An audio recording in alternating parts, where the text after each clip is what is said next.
So this bedside chat is going to be a little different because I have to confess some things to you. Um, let's talk about desperation. We all get to a place sometimes where we need things and we need them in the time frame that we believe we need them, and they make us do desperate things in order to meet our own personal goals. And I've been guilty of that. I've been trying to go back to school, and in the future, there's money available to me. But in this present moment, between now and then, I found myself in a deficit for the first time in at least 3 to 4 years. I shared my need with a few chosen people. I heard from some of them. I didn't hear anything from most of them, but I didn't feel one way or the other about that, other than the fact that I get it.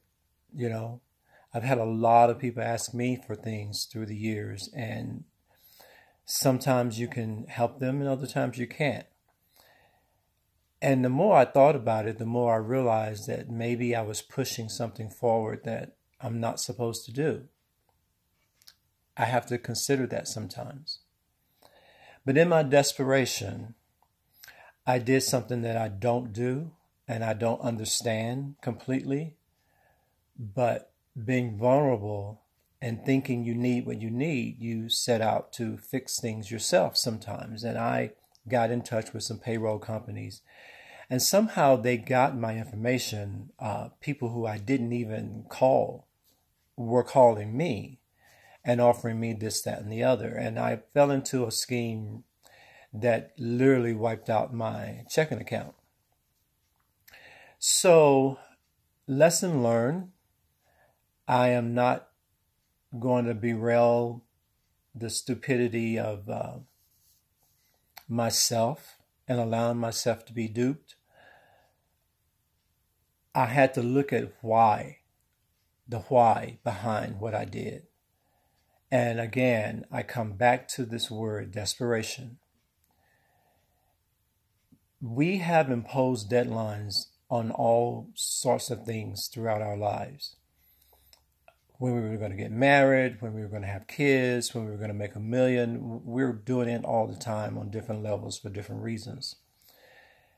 And none of it is true.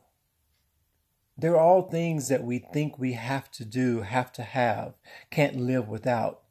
And subsequently, we put ourselves in these very vulnerable positions to be taken advantage of. So you can't be mad at the people who make a living scheming you. You can't be mad at them, because what they're exposing in you is a desperation that maybe you didn't know you had, and now you do. That's a weakness.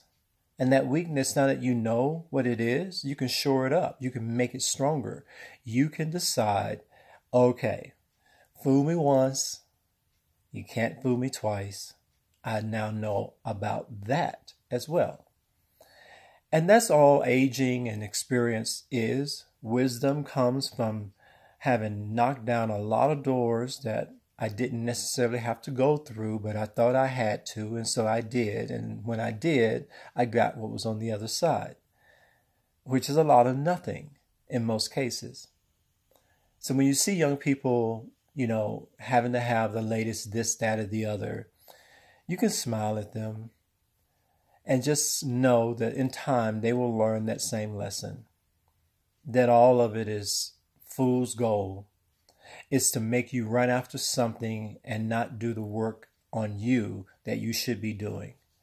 Because this little shiny thing over here now needs you, and you've got to have it. So yesterday, the little shiny thing for me was more money. And I had to have it. And I gave someone access to my account, and there you go.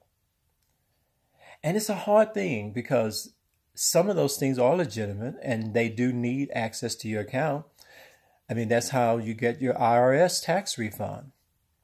But the recourse you have is if they take something out, you can go get them.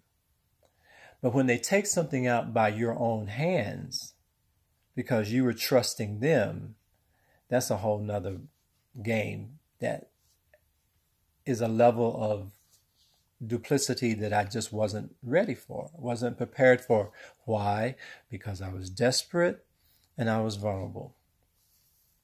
So this is going to be short.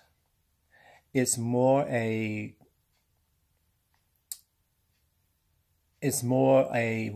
cautionary tale for you guys to not make decisions out of desperation. And certainly when you know you're vulnerable, speak to those people who know you best and who love you. And if they can't help you, maybe you should let it go. Because forcing the door open by any means necessary can end tragically. And I'm a living testimony of that. Brother Eden Douglas, still learning after all these years in Albuquerque, New Mexico. Good morning. You have a better day than me, okay?